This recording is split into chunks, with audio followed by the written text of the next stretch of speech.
later in the show, but I need to address one thing right now. I read in a couple of places that this has to have been a publicity stunt. This was not a publicity stunt.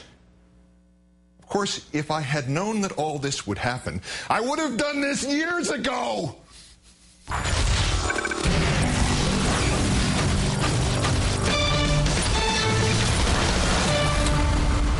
Good evening from New York. This is Tuesday, November 9th, 728 days until the 2012 presidential elections. President Obama spent the night in the world's largest predominantly Muslim nation, Indonesia. This leg of his 10-day Asian tour cut short, though, preventing him from visiting the homes where he lived between the ages of 6 and 10, or the schools, Catholic and secular, which he attended. But in our fifth story tonight, even though the trip will advance U.S. economic interests and cooperation in the fight against terrorism, Mr. Obama came under fire here at home for failing to use anti-Islamic rhetoric. The trip cut short to prevent the airborne volcanic ash of Mount Merapi from interfering with Mr. Obama's takeoff for the G20 summit in South Korea. Indonesia, of course, has been a target for Islamic terrorists who struck in Bali and Jakarta in the years after 9/11. And the president, who has disappointed some in the Muslim world by doubling down on Afghanistan, made the argument to Indonesian Muslims that he still believes the U.S. is on the right path to eliminate some of the mistrust that still remains of the U.S. Of course, Obama's boyhood years in Indonesia gave fodder for those claiming he is a Muslim, despite the fact that his first school there was named St. Francis of Assisi. So, not surprisingly, Mr. Obama's critics have seized on his remarks earlier in this trip about jihad in another country plagued by Islamic terrorism, India. My question to you is, what is your take or opinion about jihad or jihadi, whatever is your opinion? Like, what do you think of them? Well, the phrase jihad has a lot of meanings within Islam, and is subject to a lot of different interpretations. I think all of us recognize that this great religion, in the hands of a few extremists, has been distorted to justify violence towards innocent people that is never justified. On Fox News last night, even though Mr. Obama's praising might help win Muslims to our side, even though he is attacking al-Qaeda ferociously, President Obama was criticized for not tossing, quote, most Americans some saber-rattling. While soothing words can help persuade peace-loving Muslims that we are not the enemy, I'll submit to you that most Americans don't want that kind of presentation exclusively. To be fair, Mr. Obama has attacked al-Qaeda ferociously and is not backing down from the Taliban in Afghanistan, but he simply will not define the overall jihad problem in any meaningful way at all. Perhaps you'd like to look the word up, sir. It was the Bush administration that decided not to talk about, quote, jihad. Former Bush Undersecretary Karen Hughes, quote, whenever they hear Islamic extremism, Islamic jihad, Islamic fundamentalism, they perceive it as a sort of attack on their faith. Or, as President Bush put it, these extremists distort the idea of jihad into a call for terrorist murder. Some call this evil Islamic radicalism, others militant jihadism, and still others Islamofascism. Whatever it's called, this ideology is very different from the religion of Islam.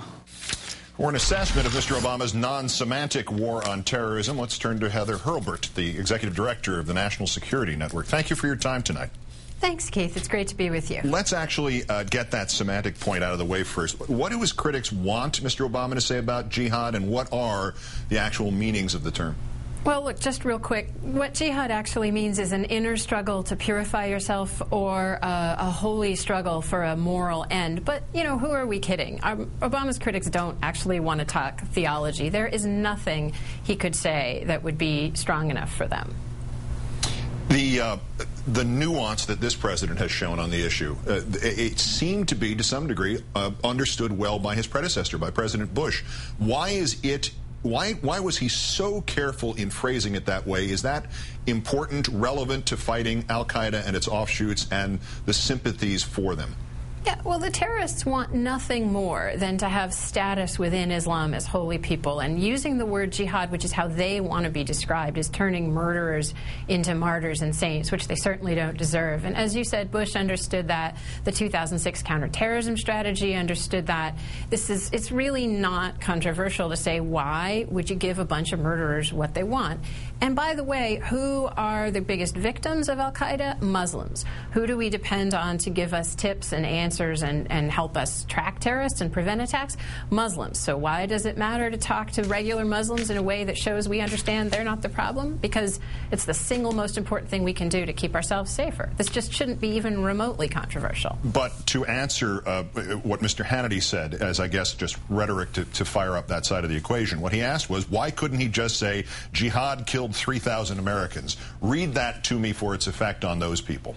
Well, let's see. If you're a teenage girl in India and what you want to know is, do you understand about the threat here in India to both Muslims and non-Muslims? Do you understand what al-Qaeda is doing to our communities? Do you understand what it's doing in Pakistan?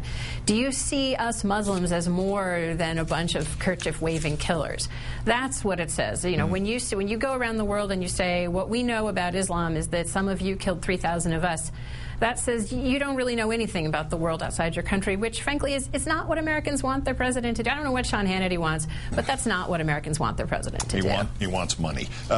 When it comes to shooting them, capturing them, stopping their plans, how, in fact, does President Obama stack up against President Bush in that regard? Well, yeah, it's very instructive to run through the numbers. If you like killing, drone strikes have killed more than twice as many terrorists in the 18 months of this administration and in the last 4 years of the Bush administration. If you're actually the kind of person who prefers convicting terrorists, then our civilian courts in the last 18 months have convicted more terrorists than military tribunals did, again, in the last 4 years of the Bush administration. If you like deterring terrorists, then you'll be happy to know that jihadi chat boards are full of people complaining that Osama bin Laden and Ayman al-Zawahiri have gone silent because they seem to be afraid of being tracked by the drones. So by sort of every significant measure you can come up with, Obama's counterterrorism policy really stacks up pretty well and pretty aggressively, which is why we have to fight about semantics. There's nothing else to fight about. But does his background give him some cover in regarding taking a more aggressive stance and not alienating the moderates, or does he deal with trade-off and blowback there too? Well, it absolutely did give him some cover at first, and frankly what he did was build on his background to go out and talk to Muslims at every opportunity in Cairo, at the UN, now in Indonesia, and say, I understand who you are, I understand the greatness of your civilization and its contributions to our civilization, and I see you as more than the source of murderers, and by the way, we're going to track the murderers aggressively. And that was working well for a while, and now I think, you know, you're starting to see here at home especially some blowback that really limits, sadly, how much he can go out and be an ambassador to the world. Heather Hurlbert, the Executive Director of the National Security Network. Great, thanks, most illuminating. Thank you. Well, thank you. Cutting to the chase, of course, underlying these specific criticisms of President Obama is the allegation that he is secretly a Muslim, that his secret Muslim faith is part of a plan spanning generations and continents, a plan to put a secret Muslim in the White House to carry out the secret Muslimizification of America. We at Countdown were intrigued by these allegations and shocked, I tell you, by what we found when we looked carefully into them. As you will see in tonight's special report, it all began when Obama's Muslim father seeded his son with Islaminess. The Muslim-seeded toddler engineered the divorce of his own parents to prevent people from learning that his father was Muslim. In his book, Obama claims that by then his father was no longer Muslim, instead portraying him as something much more popular with Americans, an atheist.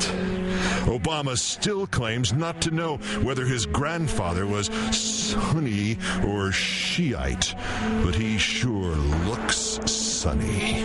To keep up appearances, Obama cleverly violated his Islamic faith whenever he could, fooling everyone by never going to Mecca, breaking the fast of Ramadan, eating pork, drinking alcohol, having a Christian wedding, baptizing his children, worshiping at Christian churches for decades.